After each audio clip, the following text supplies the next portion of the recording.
श्री स्वामी समर्थ. गच्ची महिन्याला झाडते तरी पण एवढा गर्दा पडतो. नाही जरी झाडलं तर किती गर्दा पडेल आणि मला काही घाण आवडत नाही. सारखं साफ-सफाई चालूच राहते. तरी पण वेळ नसतो तरी वेळात वेळ काढून मग असं काही साफ करत असते. स्वच्छ टापटीप असल्यावर आपल्याला पण दिसायला छान दिसतं आणि दुसऱ्यांना पण बघायला पण चांगलं वाटतं आणि घरात साफ असलेली सुख समृद्धी राहत असते असं म्हणतात. लक्ष्मी टिकून राहते आणि हे ब्रह्मकमळाचं पान मी 3दा लावून आलं नाही. आता हे 4थ्या वेळेस लावलंय तर ब्रह्मकमळाचं पान आलंच शेवटी.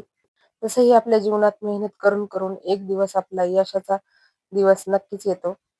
पण हार मानली तर काहीच होत नाही. त्यामुळे प्रयत्न करत राहायचे.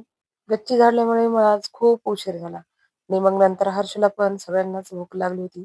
पटकन कुटके बनवले आणि शेवयाचा गोड भात बनवला. मग सगळ्यांनी खाल्ला. नंतर पुन्हा स्वयंपाक, नंतर हे माझं काम.